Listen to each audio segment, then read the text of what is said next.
Olá, bom dia, professor Paulo Henrique. Bom dia, Magali. Oi, bom dia. Como vão? Meu nome é Tudo Francisco, jóia? sou o debatedor dessa sessão, tudo bem? Tudo jóia com você? Tudo firme? Bom dia, Juliano. Opa. Bom dia, pessoal. Tudo bom? Como vai? Tudo bem, professor? Ótimo, professor. Bom dia. Bom dia, tudo bom? Juliano e Magali são autores de artigos, não é isso? Isso. Tá Sim. certo. Já vou colocar presença aqui para vocês. Rafael também. Bom dia, Rafael, como vai? Tudo bom? Bom dia.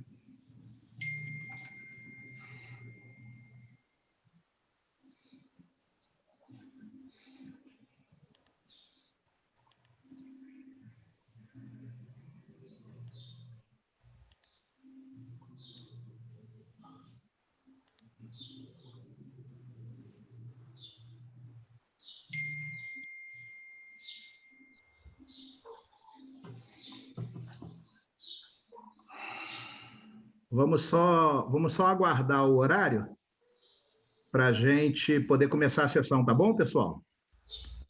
Ok, Se, professor. você, se vocês quiserem ficar à vontade, eu chamo quando estiver próximo do horário. Deixem o áudio ligado e eu posso chamar, tá bom? Tá ótimo. Bom dia.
Olá, pessoal. Vamos iniciar a sessão da gente? Sim. Bom dia a todos. Bom dia. Sejam bem-vindos. Meu nome é Francisco. Eu vou ser o debatedor assistente dessa sessão. Eu sou da Universidade Municipal de São Caetano do Sul. Nosso moderador, o professor Paulo Henrique, lá da Universidade São João del Rei, para quem eu daqui a pouco já passo a palavra. Nessa sessão, nós vamos ter a apresentação de 3 trabalhos e eu, em seguida, explico como é que nós vamos proceder na sessão. O primeiro trabalho é avaliar para quê o processo de autoavaliação em Instituto Federal de Ensino, cujos autores são Juliano Reginaldo Corrêa da Silva, está aqui presente a sessão, Clarissa Carneiro Mussi, Maurício Andrade de Lima, Alexandre Marino Costa e Luiz Alberto Cordioli. Em seguida, vamos ver o trabalho As Tipologias de Cultura Organizacional do Complexo Hospitalar da UFC, uma análise a partir da adesão à EBSE-RH, de Rafael Strauss Timbó Vasconcelos, presente, e Lise Manaíra Santos Oliveira, que também está presente à sessão. E o último artigo que veremos hoje será a análise dos projetos públicos das prefeituras dos municípios mineiros de Itutinga, Santa Cruz de Minas e Tiradentes, da Magali Paranhos Reis, que está presente à sessão, e do Paulo Henrique de Lima Siqueira. Ok, pessoal? Como é que a nossa sessão vai funcionar? Tá? Todos os autores, tem autores representantes de todos os artigos, então eu vou passar os vídeos de cada trabalho, né? Vou pedir a vocês a gentileza de deixar os equipamentos de vocês sem som, mudo, para não atrapalhar a apresentação do trabalho de vocês. Esses vídeos têm duração máxima de 8 minutos. Em seguida, eu interrompo a transmissão do vídeo, abro para os comentários do nosso moderador, serão 4 minutos de comentário dele, as contribuições dele, e 4 minutos para que os autores respondam alguma questão ou façam mais comentários sobre o trabalho. Ao final dos 3 trabalhos, teremos um tempo extra, né? E aí eu vou ser muito criterioso com o tempo, já peço desculpa a vocês, não tem outra forma de interrompê-los a não ser por áudio, então eu vou fazer isso quando o tempo estiver terminando, e no final teremos o debate aí dos 3 artigos com o tempo que restar. Temos que ser pontuais, porque o pessoal usa a sala para outros eventos. Tá bom, pessoal? Alguma dúvida? Nada, professor.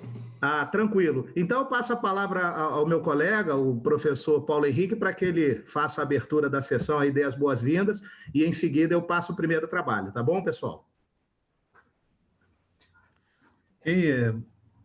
Bom dia a todos, né? Bom dia.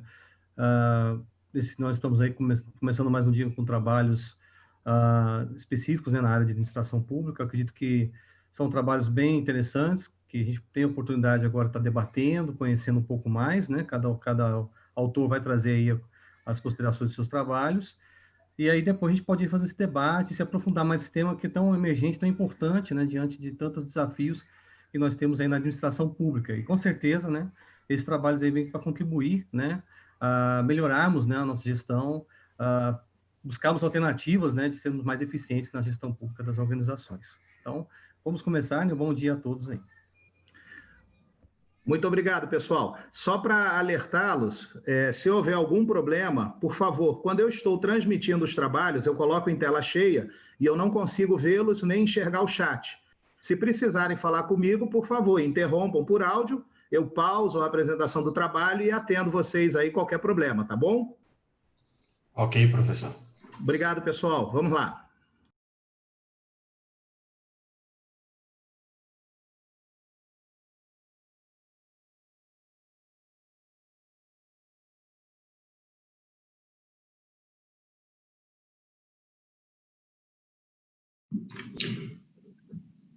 Boa noite, pessoal.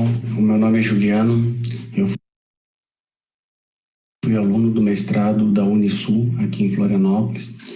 Eu escrevi esse artigo junto com a professora Clarissa, o professor Maurício, o professor Alexandre e o professor Luiz Alberto. O nosso artigo intitulou-se Avaliar para quê? O processo de autoavaliação em um Instituto Federal de Ensino. A CPA do IFSC, ela tem publicizado os resultados e avaliado a instituição como um todo, né, desde 2011. Então, a gente pegou esse período de 2011 a 2017, percebemos que há um período, um percentual de não apropriação das informações que ronda a casa dos 40% dos servidores que alegam não possuir conhecimento em relação ao processo autoavaliativo do IFSC. Então, esses dados nos chamaram a atenção e culminaram o interesse de realizar essa pesquisa, né? Atualmente, né, o sistema autoavaliativo ou avaliativo institucional, ele é regido pela Lei 10.861, de 2004, e ele preconiza a avaliação das instituições, dos cursos e do desempenho dos estudantes, né, por meio dos SINAIS, que é o Sistema Nacional de Avaliação do Ensino Superior. A gestão do conhecimento, ela compreende um conjunto de processos que envolvem a aquisição, a criação, compartilhamento, armazenamento e aplicação do conhecimento. Foram esses os padrões definidos para essa pesquisa, né? E os SINAIS, ele tem um caráter impositivo quanto à sua realização.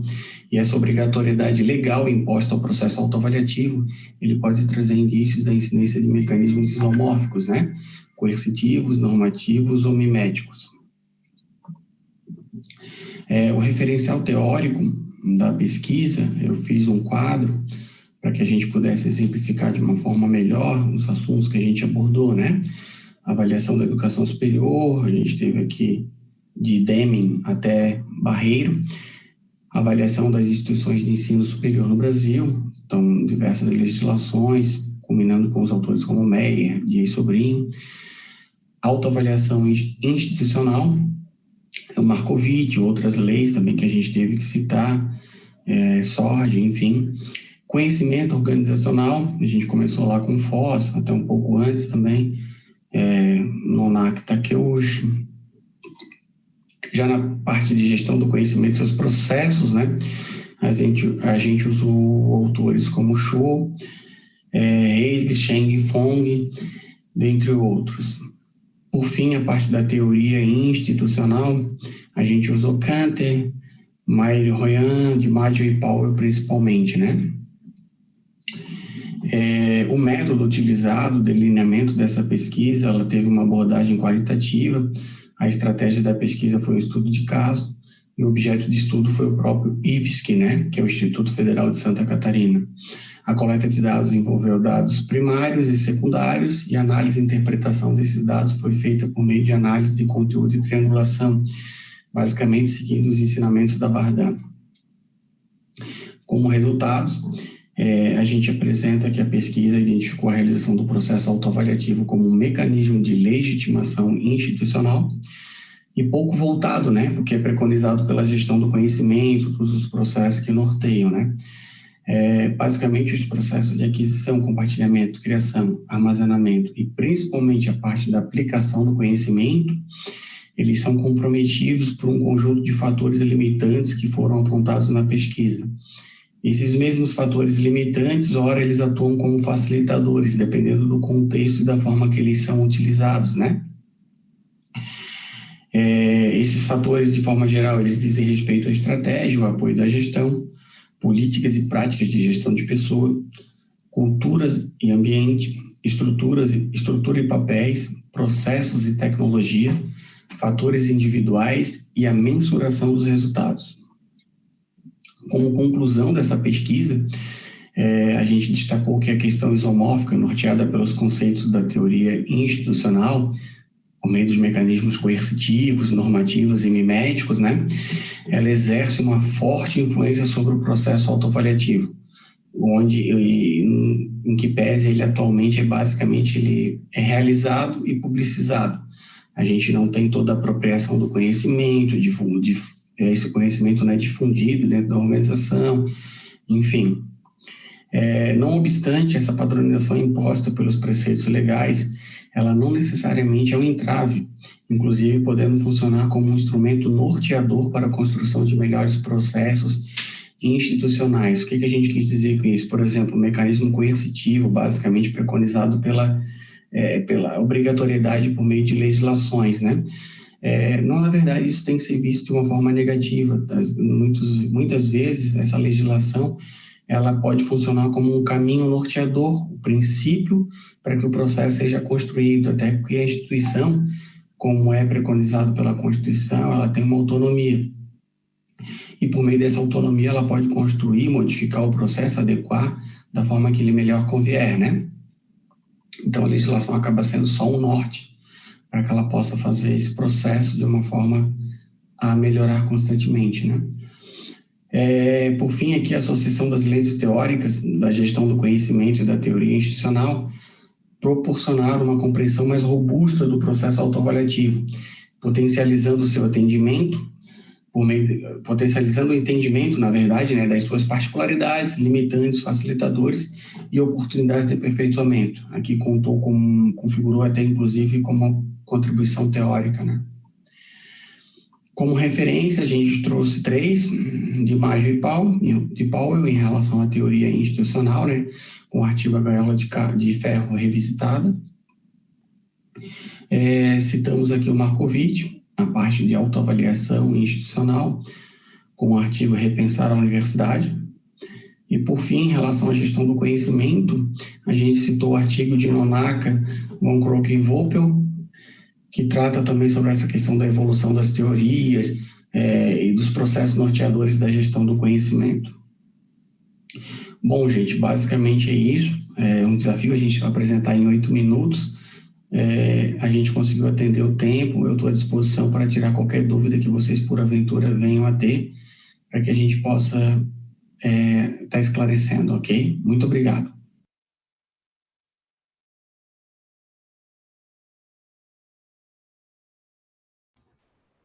Ok, parabéns aí ao pessoal aí pela apresentação. E vou passar a palavra agora para o nosso moderador aí, que tem 4 minutos aí para fazer as contribuições dele. Obrigado. Quero agradecer, né, ao Juliano, né, o Reinaldo, que apresentou o trabalho.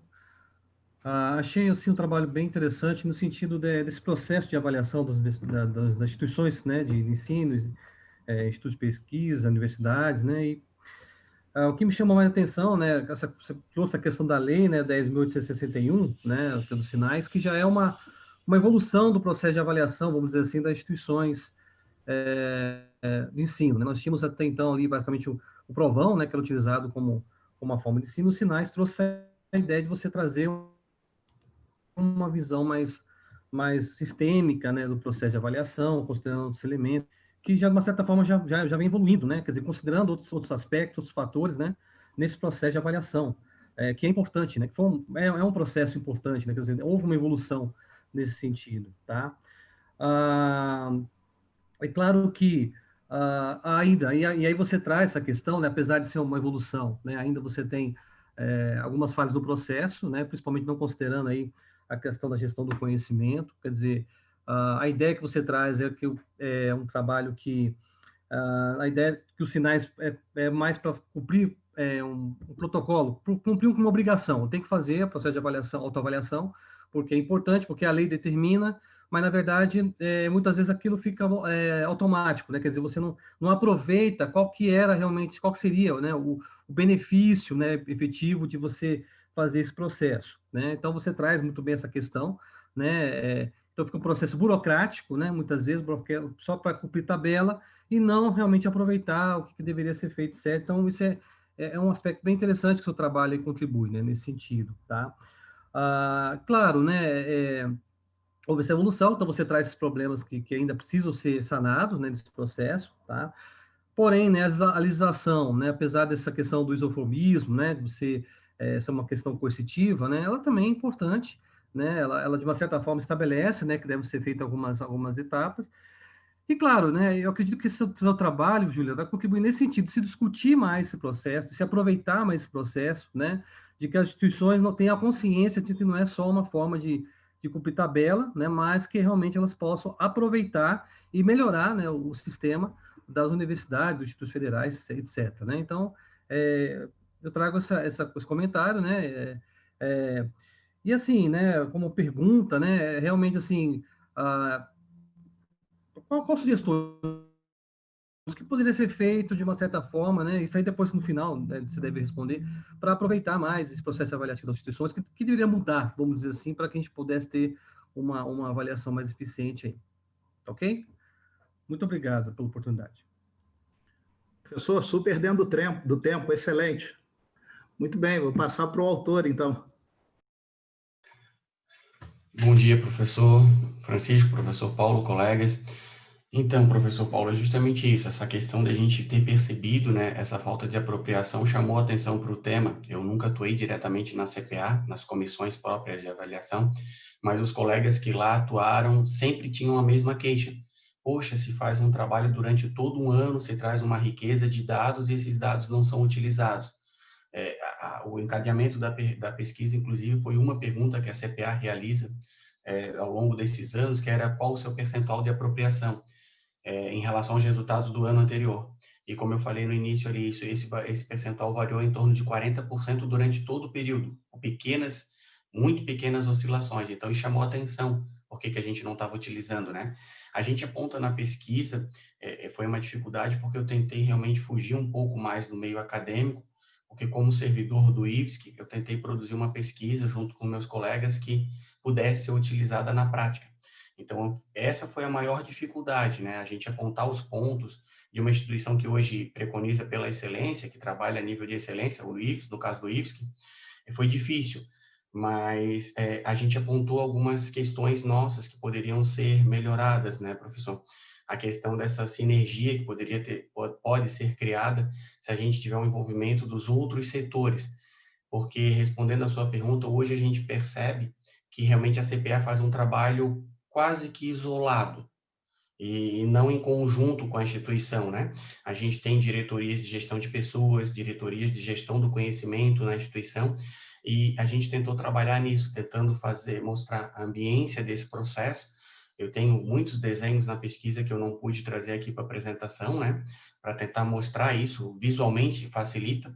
Eu tenho participado do processo lá na instituição para tentar trabalhar essa questão da sinergia entre as diretorias, para que a gente possa trabalhar de uma forma conjunta, porque esse relatório, professor, ele acaba sendo, se utilizado, um mecanismo de gestão para o diretor que senta na cadeira durante aqueles 4 anos em cada campi da instituição. Hoje a gente tem 22. Então, esse relatório pode servir como um mecanismo de gestão, um relatório de gestão para ele visualizar todos os pontos falhos, né? Então, basicamente, a gente trabalhou isso de uma forma prática, a questão da sinergia entre as diretorias. O trabalho ele acabou ficando bastante extenso, mas basicamente seria trabalhar nesse sentido, né? Inclusive, a pesquisa, ela compôs nesse objetivo de torná-la prática e não somente teórica, ela está compondo o capítulo 10 do PDI, que é o Plano de Desenvolvimento Institucional do IFSC, para o ano 2020 até 2024. Então, durante os próximos 5 anos, o capítulo 10, que trata especificamente da avaliação e da autoavaliação, a pesquisa foi inclusa nesse processo do IFSC, que a gente vai ter que trabalhar isso ao longo desses 5 anos. A gente está engatinhando, professor, mas já temos alguns frutos. Obrigado, Juliano, pelas considerações. Excelente, estamos dentro do nosso tempo aí. Ainda tem alguns minutos. Professor, quer fazer mais alguma colocação ou podemos seguir para o segundo trabalho? Acho que pode seguir para o segundo trabalho, né? A gente vai... Ok, no final podemos voltar aos temas, né? Perfeito. Vamos ao segundo trabalho então, pessoal.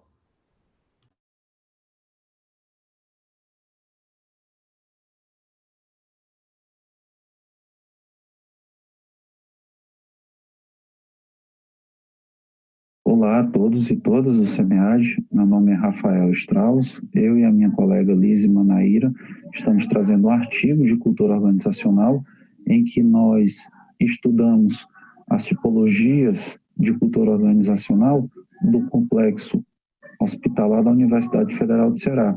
O complexo ele é formado por 2 hospitais, o Hospital Walter Cantídio, que é um hospital de clínicas, e pela Maternidade Escola Chateaubriand. Então, foi feita uma análise das tipologias culturais a partir da adesão desse complexo à EBSER. Os hospitais universitários, eles passaram por grandes mudanças na última década, Por quê? Porque os hospitais sempre tiveram problemas de financiamento. Eles atendem ao SUS, então as despesas são muito grandes, e as universidades, como elas não tinham condições de atender plenamente.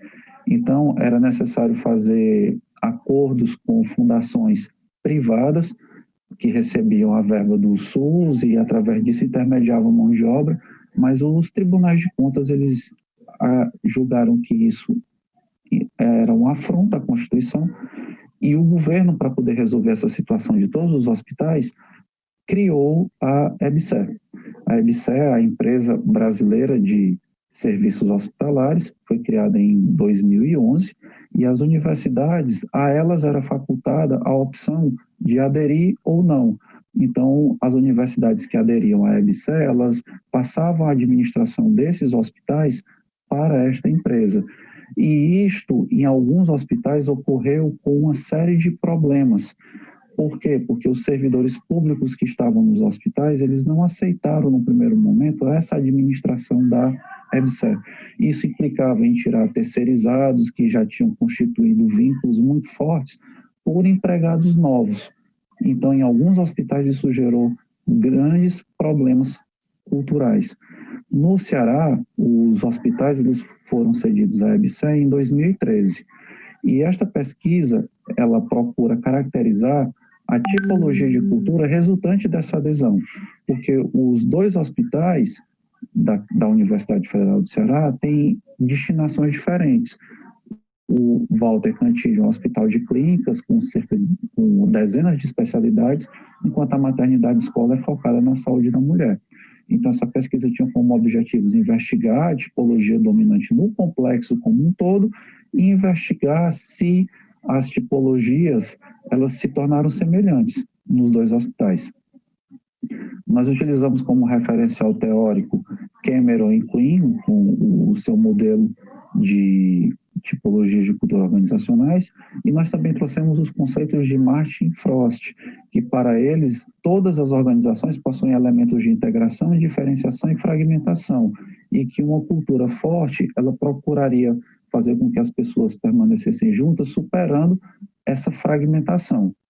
O modelo de Cameron e Quinn, ele foi utilizado no trabalho, e esse modelo, ele é caracterizado por 4 tipologias: a tipologia clã, a tipologia hierárquica, a tipologia de mercado e a tipologia inovativa. A tipologia clã, ela tem flexibilidade e se direciona ao controle interno, enquanto o oposto dela, que é a cultura de mercado, valoriza o controle e direcionamento externo. A cultura inovativa, ela é flexível e orientada para fora, enquanto o seu perfil oposto, que é a cultura hierárquica, ela visa controle formal com foco interno. A gente observa aqui pelo gráfico os opostos e também existem as fronteiras comuns, como a gente observa aqui. A cultura clã e a cultura inovativa possuem flexibilidade, a cultura hierárquica e a cultura de mercado, elas valorizam o controle. No caso, cultura clã e cultura hierárquica têm foco interno, enquanto a cultura inovativa e a cultura de mercado tem foco, no caso, externo. A metodologia pesquisa ela é de natureza quantitativa, feita através de surveys e com finalidade descritiva. A população foi de 2.946 servidores públicos e empregados da EBSER dos 2 hospitais, tá? 2 vínculos distintos. Ao todo foram respondidos 220 questionários, 129 no HU e 81 na MEAC. Nós fizemos o tratamento estatístico através do SPSS, com a análise de estativa descritiva, testes de Kolmogorov-Smirnov para verificar a normalidade, testes não paramétricos de Friedman, teste pós-OC, comparando as médias aos pares, clã com hierárquica com mercado, etc. E o teste de Mann-Whitney para diferenças entre os grupos. Então, entre os resultados que nós tivemos, quando se observa o complexo como um todo, a tipologia que domina é a clã. Só que quando a gente vai aprofundar, pesquisar cada hospital, no Hospital Walter Cantillo, a gente teve culturas clã e hierárquica semelhantes, ou seja, com percepção semelhante, como a gente observa aqui em azul, no teste post-OC. Já na maternidade escolar X Chateaubriand, quem predomina é a cultura clã e ela se diferencia significativamente das demais tipologias, certo? No caso, ela acaba tendo esse predomínio por lá. Então, ainda dentro dos resultados, a gente fez o teste de Mann-Whitney e nós observamos que, no caso, existe diferença entre os indivíduos da MEAC e do HU. A primeira hipótese que foi aventada por esse estudo de que a tipologia predominante nos hospitais era a hierárquica foi rejeitada, no caso foi a cultura clã, certo? E a hipótese H2 foi parcialmente rejeitada, porque a cultura clã ela predomina em ambos os hospitais, só que no HU ela tem percepção semelhante à hierárquica, enquanto na maternidade escola ela se diferencia de forma significativa. Então, como conclusão desse trabalho, nós podemos chegar à indicação de que existe diferença na percepção de tipologia entre a MEAC e no HU. A maternidade escola possui elementos de cultura clã mais significativos do que no HU. Já no HU, a percepção de cultura clã e hierárquica, ela encontrou certa similaridade. A gente observa que esse resultado, a EBSER já ultrapassou os 5 anos de adesão pela universidade, embora a administração esteja unificada, os hospitais eles mantiveram as suas diferenças culturais. E isso não é um problema, desde que essa diferenciação seja respeitada pela administração da EBSER. Cada hospital possui suas particularidades. A administração centralizada da EBSER, respeitando essas diferenças, as administrações dos hospitais podem continuar ocorrendo sem maiores problemas. Nós temos aqui essas referências do nosso trabalho. Nós queremos agradecer a todos. Muito obrigado por essa oportunidade de apresentação do trabalho.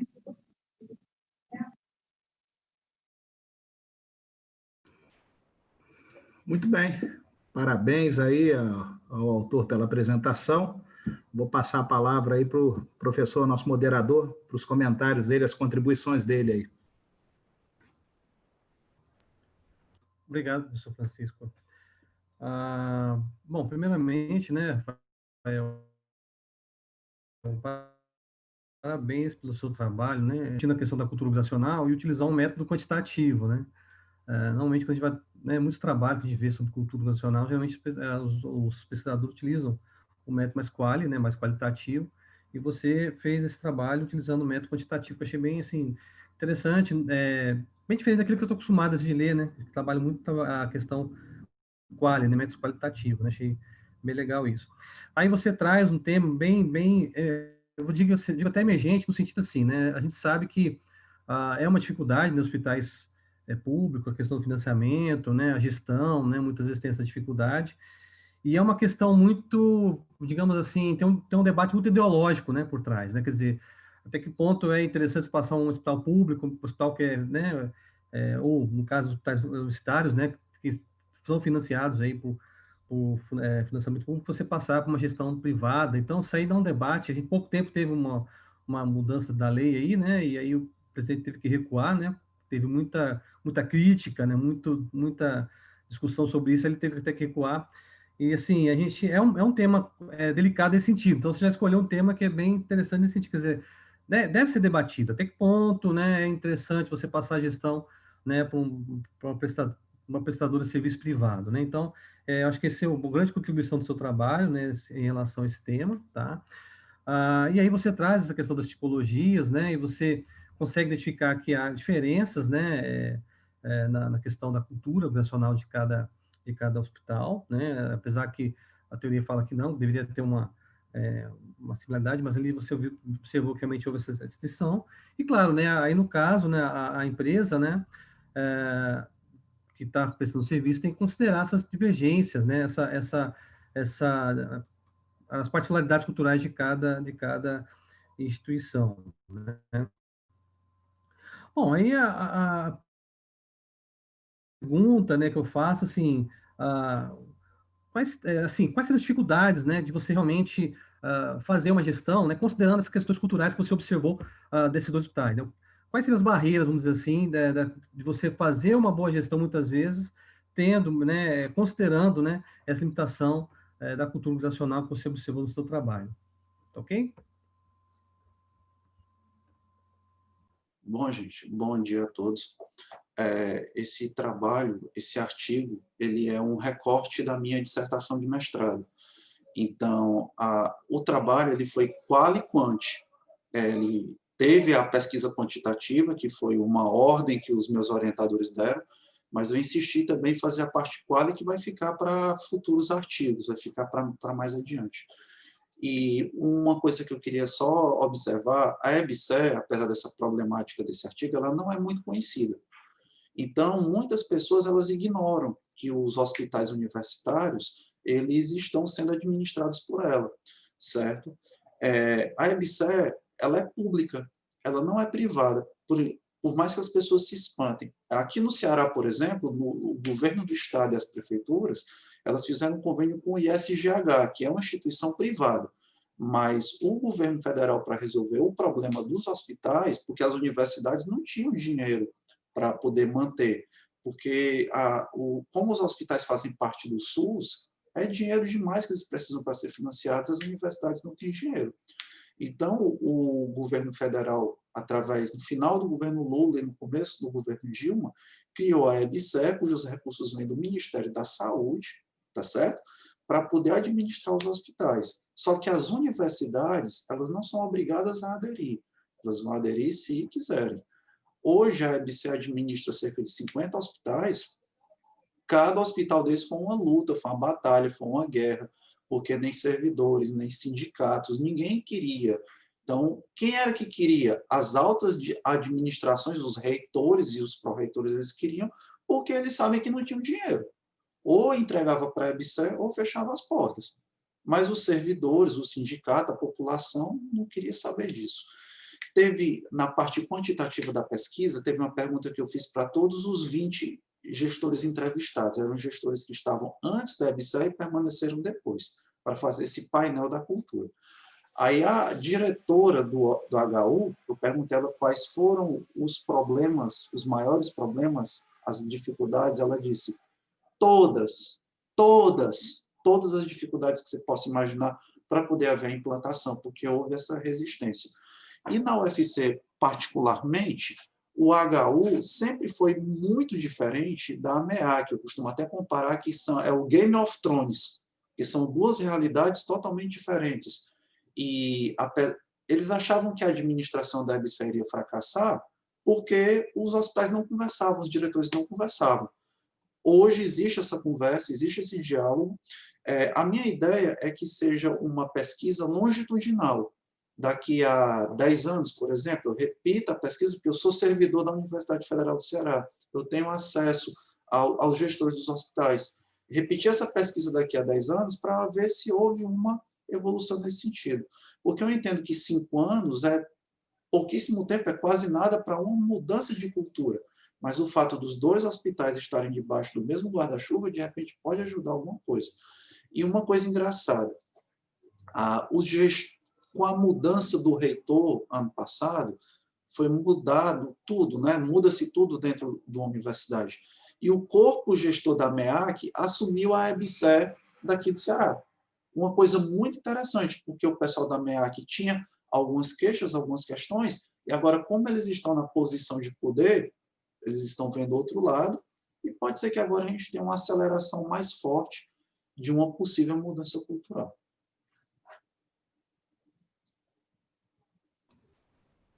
Ok. Vamos passar para o terceiro artigo, então, professor? Muito bem.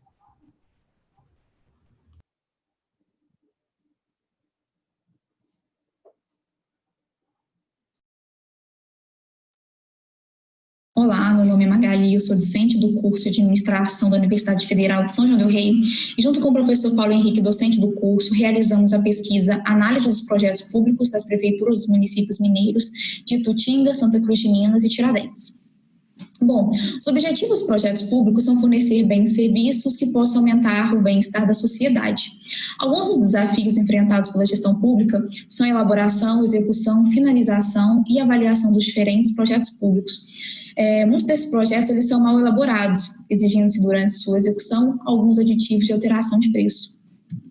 Sendo assim, a pergunta que orienta essa pesquisa é como tem se desenvolvido a gestão dos diferentes projetos públicos em pequenos municípios no estado de Minas Gerais. Esses pequenos municípios, eles ainda sofrem com grandes dificuldades devido ao seu pequeno porte, o que dificulta o acesso a certos recursos necessários para um bom gerenciamento de projetos. Então, o objetivo geral desse estudo foi analisar a maturidade de gerenciamento em projetos públicos dos municípios mineiros de Itutinga, Santa Cruz de Minas e Tiradentes. O projeto pode ser definido como um esforço temporário empreendido para criar um produto, serviço ou resultado. O gerenciamento de projetos envolve a aplicação de conhecimentos, habilidades, ferramentas e técnicas, a fim de que o projeto seja finalizado dentro dos prazos e custos previstos e, acima de tudo, com qualidade. Para Prado, um projeto bem-sucedido é aquele que produz os resultados e benefícios esperados. Surge, então, a maturidade na gestão de projetos, que é a capacidade da organização gerenciar seus projetos com sucesso. O modelo de maturidade em gerenciamento de projetos, criado pelo consultor Darcy Prado, ele apresenta 5 níveis de maturidade. O primeiro nível, o inicial, os projetos são executados com base na intuição. No segundo nível, surgem os primeiros conhecimentos introdutórios de gerenciamento de projeto. No terceiro nível, existe uma plataforma padronizada para gerenciamento de projetos. No quarto nível, elimina-se as anomalias que ocorriam nos níveis anteriores. E o quinto nível otimizado é quando a organização adquire sabedoria em gerenciamento de projetos. Além dos níveis, o modelo é estruturado também em 7 dimensões. Essas 7 dimensões elas estão presentes nos 5 níveis, porém em menor ou maior grau. Essa pesquisa é descritiva, sua abordagem quantitativa e a coleta de dados foi realizada através da aplicação de questionário. O modelo escolhido foi o de maturidade em gestão de projetos, de Darcy Prado. Esse modelo foi escolhido por ser um modelo brasileiro, desenvolvido de acordo com a cultura organizacional do país, e também por já ser um instrumento de coleta de dados validado, utilizado em diversos estudos e pesquisa. O questionário é constituído de 40 questões, e essas questões avaliam os níveis 2, 3, 4 e 5 de maturidade. A partir da pontuação de cada uma das alternativas, aplica-se a fórmula disponibilizada pelo modelo e encontra-se o índice de maturidade da organização. Como podemos observar nesse gráfico, o percentual de aderência aos níveis de maturidade. O Prado afirma que se a organização ela apresenta aderência de até 20%, esta é considerada muito fraca, até 40% fraca, até 75% regular, até 90% boa e até 100% ótima. Como podemos observar, Itutinga apresenta no nível 2 aderência fraca e nos demais níveis muito fraca. Santa Cruz de Minas e Tiradentes apresentaram aderência regular ou boa. No quinto nível, nós acreditamos que talvez a resposta pode não condizer com a realidade, tendo em vista que os pesquisadores não aplicaram o questionário presencialmente e os entrevistados eles possam ter tendido a responder a questão positiva, por isso chegou-se ao resultado de uma aderência ótima ao quinto nível. Já no segundo gráfico, apresentamos o percentual de aderência às dimensões de competência. Itutinga apresentou aderência muito fraca ou fraca em todas as competências, o que não é bom, porque são competências muito importantes para a realização de projetos. Já Santa Cruz de Minas e Tiradentes apresentaram aderências boas e regulares. Podemos observar que a competência comportamental foi a maior aderência que Santa Cruz e Tiradentes tiveram. A competência comportamental, ela diz que os profissionais envolvidos em projetos, eles são capazes de negociar, resolver conflitos, liderar e motivar a equipe. Podemos observar também que na dimensão informatização, as 3 prefeituras apresentaram o menor nível, a menor aderência a essa dimensão. A informatização ela está ligada, ela é uma ferramenta, né, que permite agilidade no acesso e uso de informações e dados. Então, é importante que a prefeitura evolua nessa dimensão, assim como em todas as outras. Agora, apresentamos o Índice de Maturidade Municipal.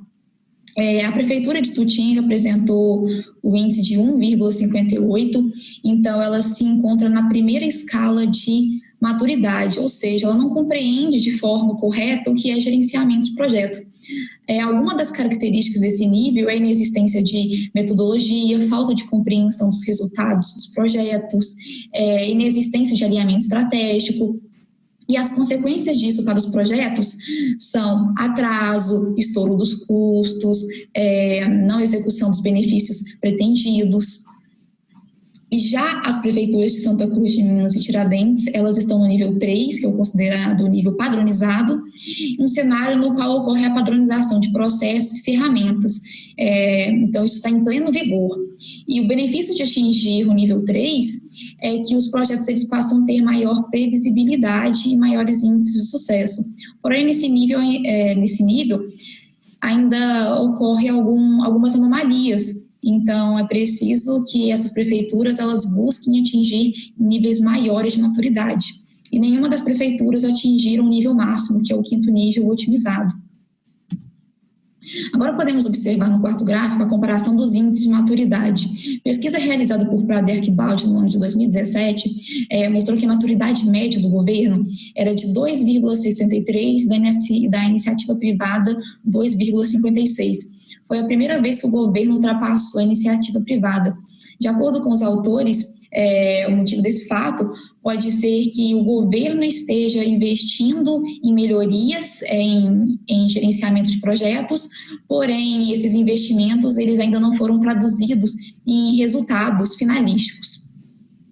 E podemos observar também que a média dos 3 municípios pesquisados foi de 2,67, maior que o governo e a iniciativa privada. Bom, então percebe-se que a Prefeitura de Itutinga ela está com um nível bem inferior de maturidade, ela ainda está no nível inicial, então é necessário que ela busque evoluir, assim como Santa Cruz de Minas e Tiradentes, que estão em um nível bom, mas podem também tentar alcançar um nível ótimo de maturidade. Recomendamos também que os projetos públicos eles sejam mais transparentes, para que a população possa verificá-los e cobrar por mais informações. Orienta-se que as prefeituras elas também busquem meios de alcançar uma maturidade maior, como foi dito, seja através de treinamentos, consultorias ou parcerias com universidades ou outros órgãos, porque o aumento de maturidade em gerenciamento de projetos é uma forma de valorizar os tributos e impostos pagos por toda a população, principalmente em gerenciamento de projetos públicos. Então é isso, muito obrigada pela atenção.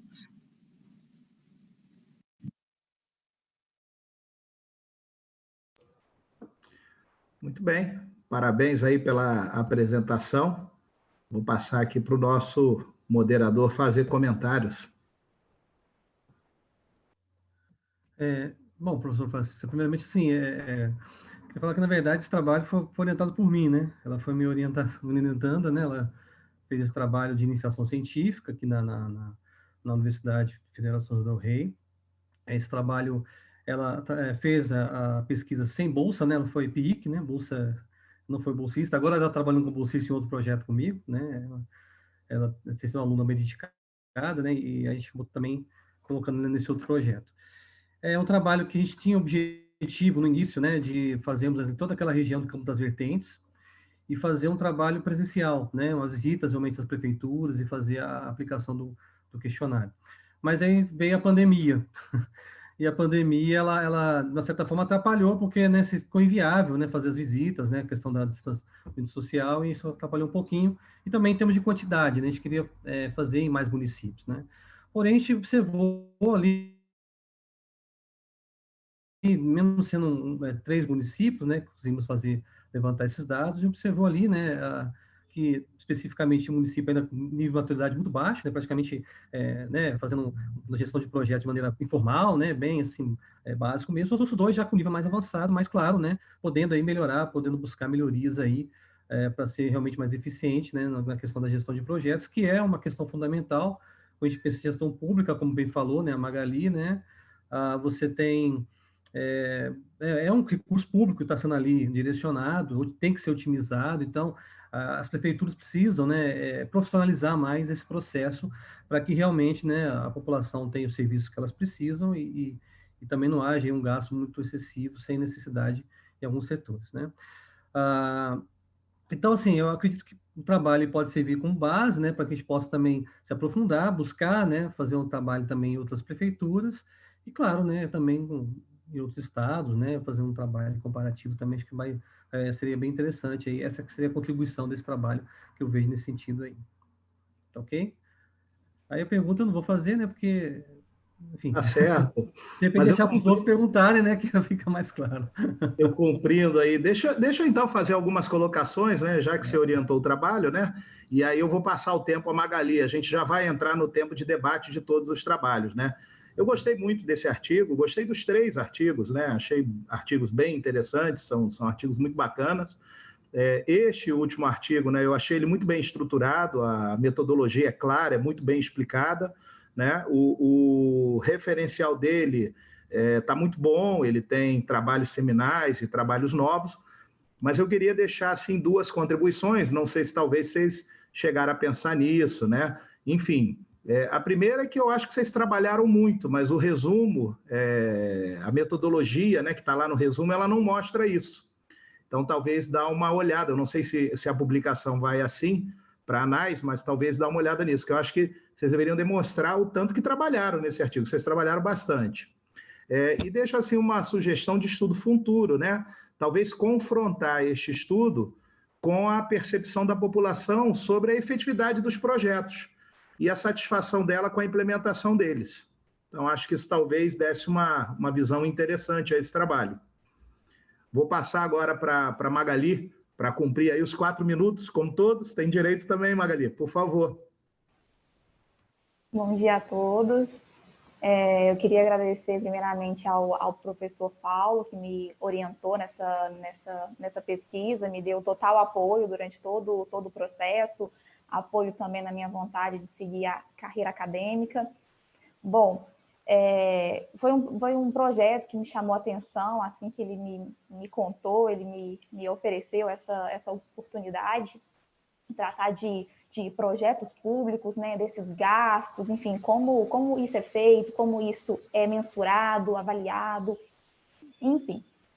Sobre as 2 contribuições do professor Francisco, eu achei bem interessante, né, primeiro sobre a metodologia, realmente, né, o professor Paulo, a gente sabe como que foi desgastante todo esse processo, ainda mais com a pandemia.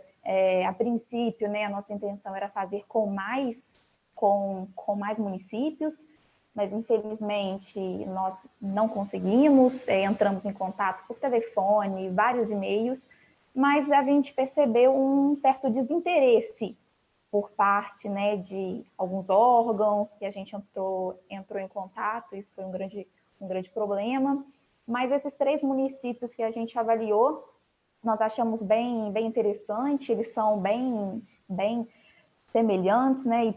São 3 municípios pequenos, Itutinga tem cerca de 3.800 habitantes, Tiradentes cerca de 8.000 habitantes, é uma cidade histórica, uma cidade conhecida, Santa Cruz de Minas, uma cidade também com cerca de 8.000 habitantes, é o menor município do país, em cerca de tamanho, né, de território. Então, foi bem interessante essas descobertas que nós fizemos, né, esses índices de maturidade que nós encontramos. E sobre a segunda colocação que o professor apresentou, sobre, né, um estudo futuro, né, confrontar com a população, né, qual que é a percepção que eles têm desses projetos que estão sendo entregues. Realmente, eu não tinha pensado nisso, eu tinha pensado futuramente em fazer uma pesquisa maior com com mais municípios mineiros, ou como o professor Paulo em outros estados, mas eu não tinha olhado por esse lado, né, de perguntar para a população, e eu achei isso bem interessante, é algo que eu pretendo conversar com o professor Paulo depois, uma futura pesquisa aí. É isso, gente, muito obrigada pela atenção. Que bom. Vamos lá, então vamos abrir a palavra aí para todos. Se quiserem complementar, debater alguma questão de algum artigo, né?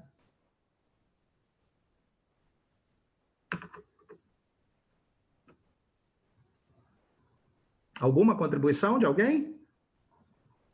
Posso fazer uma pergunta, então? Assim, o Rafael falou que... Posso fazer? Claro, professor, fica à vontade. Esse tempo aqui é livre, eu só vou informar, infelizmente, quando estiver chegando ao final. Não, e aí claro. teremos que encerrar a sessão, mas agora o debate é livre, é aberto para todos. Ok, obrigado, professor Francisco. Eu ia perguntar para o Rafael, ele falou que fez uma parte quantitativa que ele mostrou, né, no trabalho, e fez uma parte qualitativa. O que ele analisou nessa questão qualitativa? Se ele estava analisando também as tipologias, ou está analisando um outro aspecto dessa questão da cultura nacional? Só por curiosidade mesmo, viu, Rafael? Eu sei que não faz parte do seu trabalho, mas é que você comentou ali na resposta, eu fiquei curioso para saber. Na verdade, a parte qualitativa, ela teve duas partes. A primeira parte foi a investigação da própria EBSER, do que era antes e do que era depois. Quais foram as dificuldades encontradas, quais foram as soluções adotadas, etc. A segunda parte é porque o modelo de Cameron Quinn ele tem as 4 dimensões, mas ele tem 6 elementos: liderança organizacional, artefatos, entre outras coisas. Aí foram 6 perguntas, uma para cada um desses itens. Aí, por exemplo, na maternidade escola, na parte qualitativa, ficou muito mais evidente o aspecto clã deles. O cuidado, eles gostam de trabalhar lá. No HU, ficou aquela coisa mais do emprego. Eu vou porque eu tenho que trabalhar, tenho que bater meu ponto, etc, etc, etc. A falta de empolgação e a dificuldade, por exemplo, de mobilizar as pessoas em torno de uma causa. Na maternidade escola, não. Ficou muito evidente o gostar. Mas também ficou claro que a maternidade escola, como ela só tem 3 especialidades médicas, que é a ginecologia, a obstetrícia e a neonatologia, então são coisas muito semelhantes e próximas, e até os próprios médicos eles ficam próximos. No HU, a gente tem tudo. É um hospital de clínicas, né, da Faculdade de Medicina, então você tem pediatria, você tem a parte de transplantes, você tem nefrologia, você tem laboratório, você tem um verdadeiro universo. Então, lá a coisa é muito fragmentada, muito facetada. Aí, isso foi a parte mais observada na parte qualitativa. A parte quant, eu fiz esse recorte para o artigo da questão dos hospitais, mas o meu principal objetivo, que vai ficar para um futuro artigo, era a questão do pessoal estatutário, servidores estatutários e os empregados da EBSER. Por quê? Porque os hospitais eles tinham os servidores com os terceirizados. E os servidores pisavam nos terceirizados. Eles eram tratados como uma categoria inferior. Um dos ódios dos servidores era porque o pessoal que entrou no concurso da EBSER, embora fossem empregados públicos com carteira assinada, não tivessem estabilidade, mas vinham de um concurso muito mais forte. E muitos servidores, por terem mais de 30 anos de UFC, sequer fizeram concurso. Então, esses empregados da EBSER, eles chegaram e não aceitaram ser pisados. Então, houve um conflito, houve um confronto, houve um choque. Muita gente veio de iniciativa privada, tinha outra visão, uma coisa totalmente diferente. E também teve outro lado. Teve gente que fez o concurso, sendo que nunca tinha trabalhado no hospital.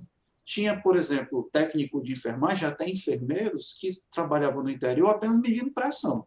Aí, de repente, são jogados na UTI neonatal da maternidade escola. Pense, como diz aqui no Ceará, pense no destroço. Então, essas coisas foram detectadas, e um dos objetivos era saber se 5 anos depois, esses servidores e esses empregados tiveram um alinhamento cultural. E eu posso até adiantar que houve. Por conta do ambiente, essas diferenças de vínculos com o tempo, elas não foram superadas totalmente, mas já foram vencidos muitos problemas. Obrigado, Rafael. Obrigado. Rafael, oi.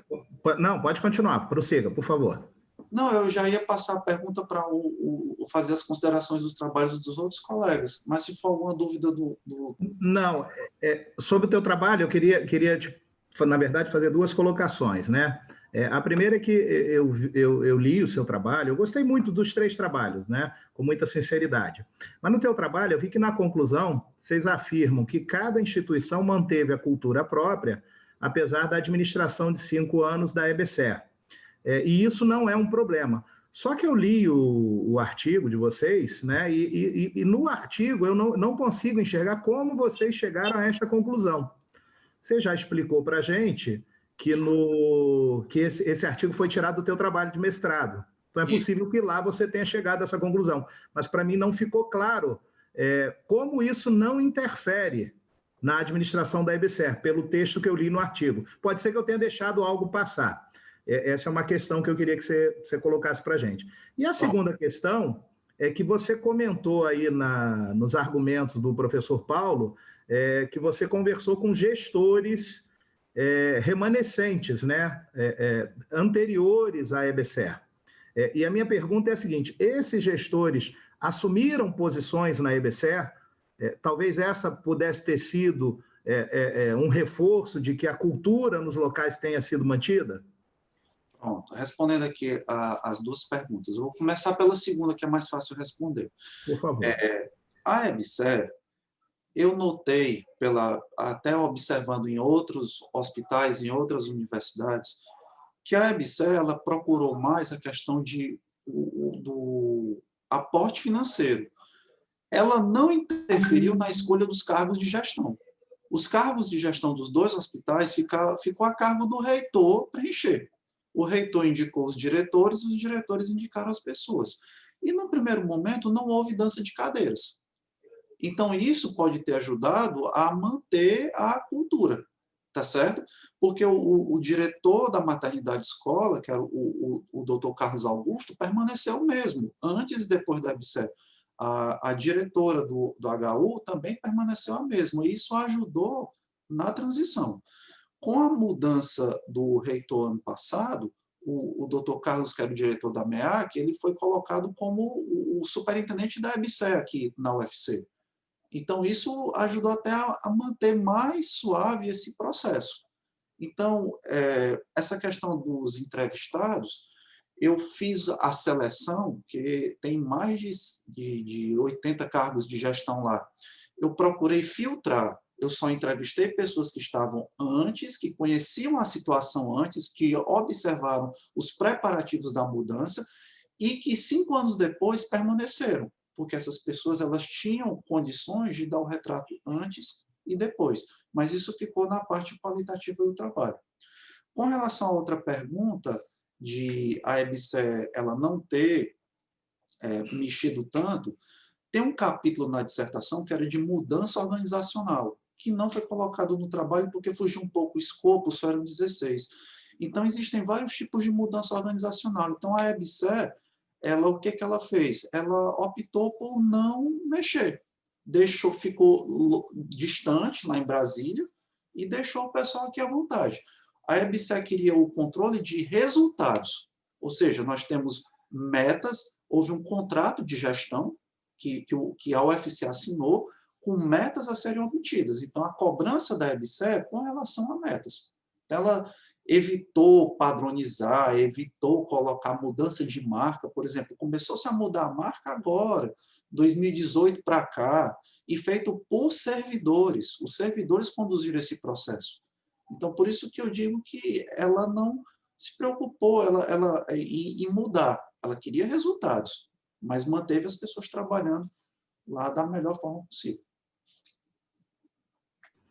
Ok, eu fico muito satisfeito aí com as tuas respostas. Vou fazer a sugestão, talvez vocês não tenham feito isso, porque eu sei que o CMEAD ele faz uma limitação ao tamanho do texto, né? E às vezes a gente tem que fazer milagre para conseguir colocar tudo que a gente quer ali, realmente é cruel deixar coisa de fora. mas vou fazer a sugestão de que você dê um jeito, encontre uma maneira de colocar essas duas informações no teu trabalho, porque eu acho que elas ajudam a compreender o teu resultado. Ok. Talvez num periódico eu tenha mais espaço, aí eu possa acrescentar essas informações. Eu agradeço pela contribuição. Obrigado, por nada. Professor, mais algum comentário com relação ao trabalho do Juliano, que o Juliano apresentou? Acho que sim, ele já respondeu nessa questão da avaliação, como fazer, né? Ele até colocou isso como trabalho prático. Achei interessante, Juliano, porque eu trabalho aqui na universidade com o mestrado Profiap, né? Administração Pública, que é um mestrado profissional, né? E aí o seu trabalho, ele se aproxima muito nessa questão, né? Quer dizer, não somente um trabalho acadêmico, no sentido de você ter um resultado científico, né? Mas também você está procurando fazer uma proposição, né? Uma proposta, né? E eu acredito que o seu trabalho, ele mostra muito isso, né? A sua ideia também de você pensar, né? Numa questão de colocar uma proposta mesmo, como você colocou aqui na minha pergunta, né? De repente, isso, até como trabalho técnico, alguma coisa nesse sentido aí, eu acho que vai enriquecer muito aí a sua produção, né? Eu não sei, você é vinculado a algum mestrado, você, no seu trabalho? Eu sou servidor do Instituto Federal de Santa Catarina, né, professor? Eu atuo no cargo de administrador na reitoria da instituição e eu estava vinculado ao programa da Unisul, inclusive foi uma parceria do IFSC com a Unisul para fazer um mestrado institucional para os servidores, e por meio desse programa que surgiu a pesquisa e a dissertação que culminou como um dos artigos da minha dissertação, né? Sim, eu acredito que, né, é um trabalho bem interessante nessa produção técnica, né? Vai dar uma contribuição bastante nesse sentido, né, para que a gente possa ter um parâmetro, né? Quer dizer, a ideia é você ter um documento, né? Ter um parâmetro de como implementar, como fazer de maneira mais eficiente, de maneira que se aproveite mais e não só para cumprir uma tabela, vamos dizer assim, né? Então, eu acho que vai contribuir bastante aí nesse sentido aí, tá certo? O professor Francisco quiser fazer uma pergunta. Não, eu gostei muito do trabalho, viu, Juliano? Li o trabalho de vocês, gostei bastante, e eu vi que vocês apontam lá na conclusão a importância de estudos futuros comparativos. Eu acho que é muito legal vocês fazerem isso, né? Talvez até pensar se vocês querem mandar esse trabalho para publicação antes de fazer esse estudo comparativo, porque eu acho que ele vai enriquecer muito o trabalho de vocês, porque deixa de ser só o foco numa unidade e você consegue ter uma visão bem melhor. Eu acho que, assim, eu sugeriria fortemente que vocês fizessem isso antes de mandar para a publicação. Fica aí a sugestão. Professor, eu agradeço muito a atenção. Eu, como técnico, né, da instituição, a gente não teve afastamento, então teve algumas limitações. A gente acabou realizando a atividade, né, o ciclo de vida de mestrado, laborando 8 horas diárias. Então, e algumas limitações realmente eu tive durante esse período. Mas um dos professores, inclusive, corroborando a fala do senhor, um dos professores, o professor Maurício, me cobrou sobre isso. Ele falou, poxa, se a gente tem aí 22 campi, a gente tem aí 27 institutos, vamos fazer uma comparação entre eles para a gente poder trabalhar, né? E isso está nos planos, professor. É engraçado porque está nos planos para a gente comparar realmente institutos. A gente até pensou em universidades, mas aí teria uma certa diferenciação, inclusive, na questão da legislação. Então, a gente optou por estar conversando para fazer essa comparação entre institutos, que daí tem uma proximidade muito grande, né? E a questão dos estudos futuros ali, complementando, realmente no final da pesquisa a gente começou a chamar a atenção a importância dos cargos de alto escalão. Aí eu comecei a discutir isso já no final da dissertação, basicamente pela teoria do alto escalão, e que a gente tem muita questão de que as instituições públicas elas são engessadas, e elas de fato são. A legislação para nós, servidores públicos, ela é impositiva, e bem restritiva em alguns casos, mas que a gente conseguiu perceber nesse trabalho inicial, professor Francisco, que alguns institutos se destacam em algumas coisas que o IFSC não está conseguindo acompanhar, e como a gente tem esse pensamento de ser um instituto tecnológico de excelência, e a gente tem conseguido durante muitos anos figurar nas cabeças, vamos dizer, nesses rankings que se criam para avaliar os institutos, a gente está já copiando alguns modelos, fazendo um benchmarking, vamos dizer assim, já de alguns modelos para a gente poder adaptar. E eu acabei me aproximando muito do pessoal da CPA Central da Reitoria, e a gente está discutindo, assim como o professor Paulo Henrique e a Magali tiveram essa dificuldade da pandemia, nós aqui também tivemos, né? Então, quando a gente começa, até fazendo um link com o trabalho do Rafael, essa questão cultural é muito difícil. E em instituições públicas, ela é um pouco mais difícil. A gente tem uma questão da estabilidade, enfim, diversos mecanismos que, às vezes, ainda bem que são os menores casos, mas eles acabam dificultando. Mas, então, a gente está fazendo esse trabalho de cultura, de alteração nesse pensamento, nessa forma de trabalhar, com a autoavaliação institucional dentro do IFSC, mas isso realmente vai levar anos. Mas a gente já está colhendo alguns frutos, então isso já é muito bom. É ótimo, excelente. Queria abrir a palavra agora para que os autores fizessem alguma colocação a respeito dos demais trabalhos. Não sei se leram, mas viram as apresentações, se tem alguma colocação, ou se querem também fazer complementações à apresentação de vocês. Está aberta a palavra aí a vocês, fiquem à vontade. Eu e o professor Paulo vamos acompanhando aqui e, como eu gosto de dizer, dando pitaco. Certo. Eu queria só fazer comentários a respeito dos dois trabalhos. O trabalho do Juliano, eu achei interessante quando estava lendo. Eu sou administrador na Universidade Federal do Ceará. Trabalhei nos hospitais, acompanhei a implantação da EBSER. Hoje eu estou na Pró-Reitoria de Gestão de Pessoas. Não na área de avaliação, mas eu estou numa parte lá que interage com todas as áreas da projeto. Então, o que a gente observa, eu achei muito legal o trabalho dele, essa junção de pegar o futuro, que é a gestão do conhecimento, porque você vai aprendendo com os erros, tá? Você vai colhendo a informação para poder corrigir, e do outro lado a teoria institucional, que vai se preocupar em manter os erros. Então, você tem dois gigantes que colidem, porque na UFC acontece o mesmo que acontece lá onde o Juliano trabalha. A avaliação é basicamente uma prestação de contas burocrática. Quando você vai avaliar um subordinado, hoje você é chefe, mas amanhã o seu subordinado ele pode ser o seu chefe. Então, meio que ninguém quer se comprometer. Eu tive uma chefe que ela, durante a avaliação, ela até chamava a atenção, ela descascava, ela dizia, você tem que mudar nisso, nisso e nisso. Mas na hora de lançar a nota, ela dava nota boa para todo mundo. Então, o pessoal, com o tempo, pegou o macete. Não, deixa ela falar, que aí a gente vai ficar tudo do mesmo jeito. E na UFC aconteceu uma coisa muito interessante.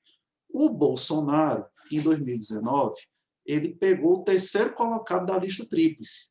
O primeiro colocado, que era o professor Custódio, teve uma foto dele circulando na manifestação do Ele Não. Aí lascou, né? Aí pegou o terceiro colocado, que foi o professor Cândido, e nomeou ele reitor.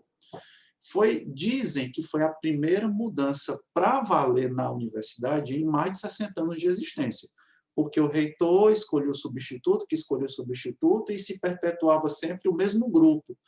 Então, com o professor Cândido, embora tenha sido o terceiro escolhido pelo Bolsonaro, é chamado de interventor até hoje, mas mudou algumas coisas na UFC. A gente sente algumas coisas andarem melhor, porque foi um outro grupo, outras pessoas, outra vivência.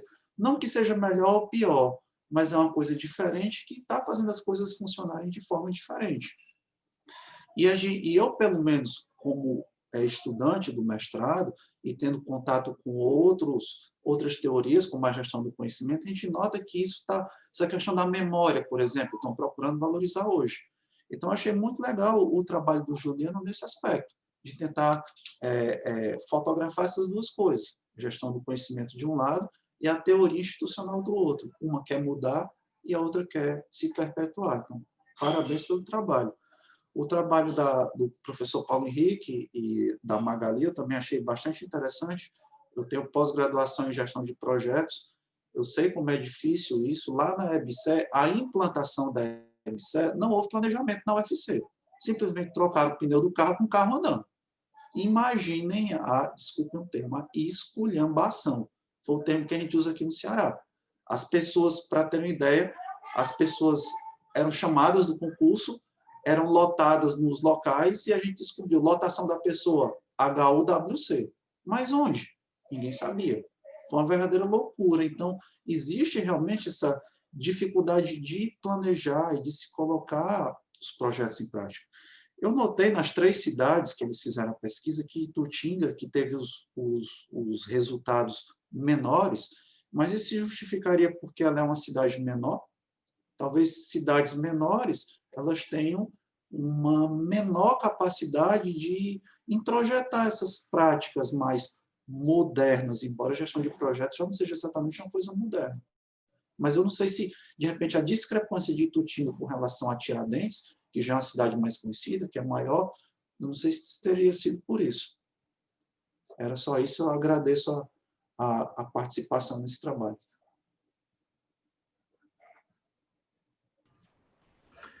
Muito bom, obrigado, Rafael. Juliano, Magali, tem alguma coisa para colocar a respeito dos outros trabalhos? Querem colocar mais alguma coisa a respeito do trabalho de vocês?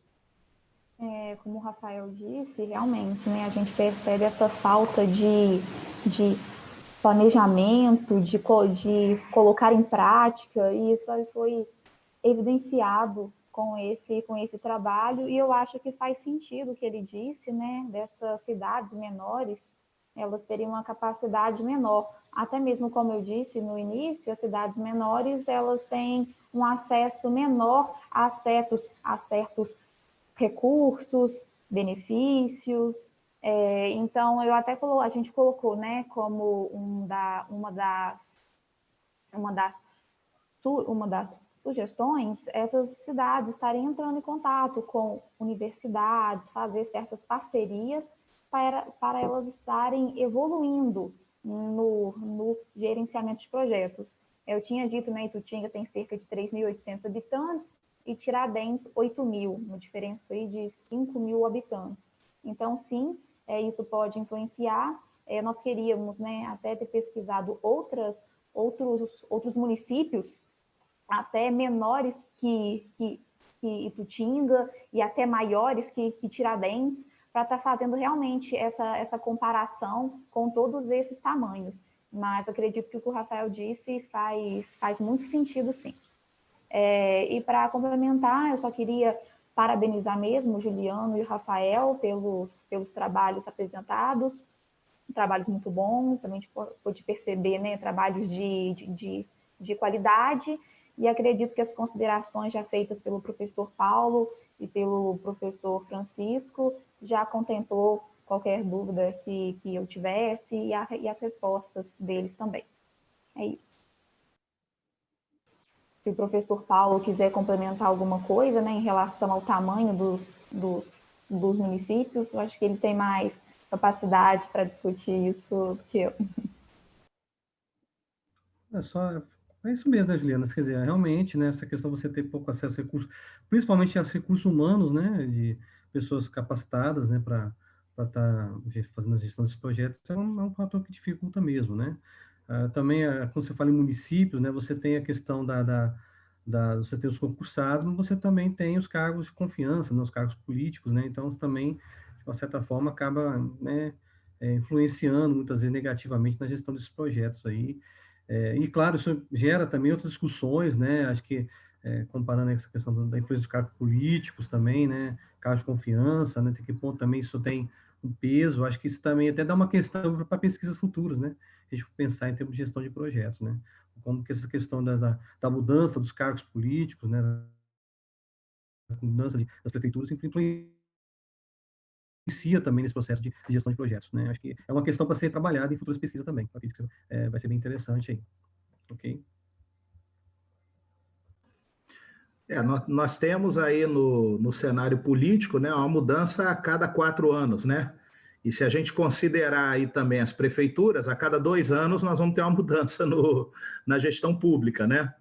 E a mudança, ela tira a gente da zona de conforto, né? Principalmente quando ela vem com mudança ideológica, né? E aí as mudanças que vêm a seguir realmente podem criar barreiras, mas também podem nos ajudar a resolver muitos problemas, né? Precisamos tirar o que tem de melhor nisso tudo, né?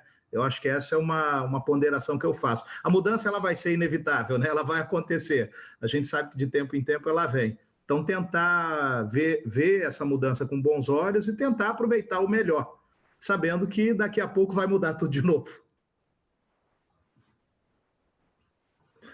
Bom, pessoal, mais algum comentário? Alguém tem mais algum comentário?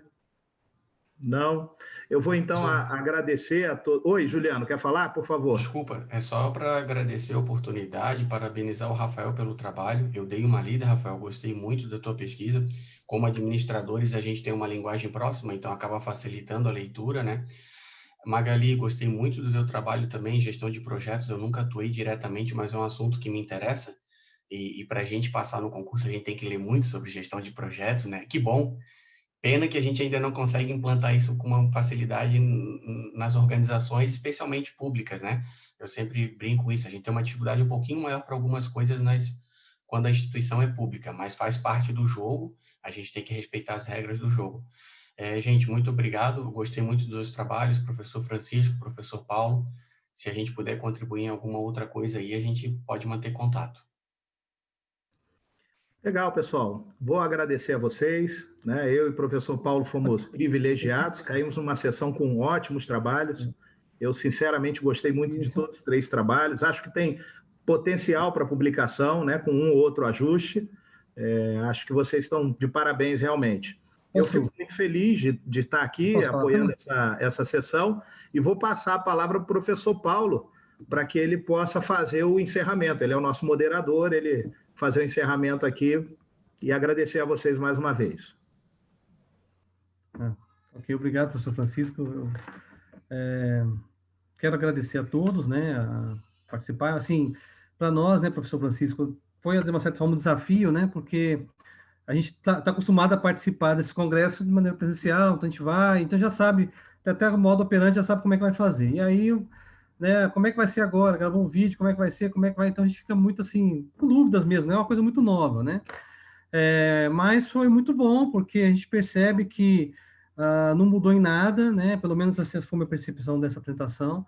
A qualidade, a troca de informações, essa interação, ela não foi prejudicada, eu entendo dessa forma. Eu acredito que essa mudança muitas vezes talvez venha para ficar, eu acho que isso vai ser discutido ainda, né? Mas muita coisa aí deve ou conciliar, né, o presencial com a distância. A gente vai pensar muito nessas questões, porque às vezes você pensar em sair do lugar, né, igual o Rafael sair lá do Ceará, pegar um avião para ir para São Paulo, né? Então às vezes o gasto, né, e hotel, e aí você está na sua casa ou no seu trabalho, poder participar de congresso, isso eu acho que isso vai ser uma tendência. Então, assim, agradecer a todos, né, que participaram, o professor Francisco aí, que dirigiu, né, a minha aluna Magali, né, o Juliano e o Rafael, estudantes de mestrado aí, que apresentaram trabalhos ótimos, que tem potencial de publicação aí em artigos renomados, né, em revistas aí, né, que tem fator de impacto muito bom. E é isso, agradecer a todos e espero, né, se tiver precisando, se alguém quiser alguma parceria ou, de repente, quem sabe, alguma ajuda, a gente está disponível aqui em São João del Rei para fazer parte de parcerias e contribuir com o trabalho de vocês. E pode estar procurando a gente também. Ok? Ô, professor, vai ser um prazer. Parceria, ainda mais com esse pãozinho de queijo delicioso que tem aí não tem jeito, aí tem que mesmo. É verdade. Pessoal, muito obrigado. Bom congresso para todos. Obrigada. Obrigado, foi ótimo.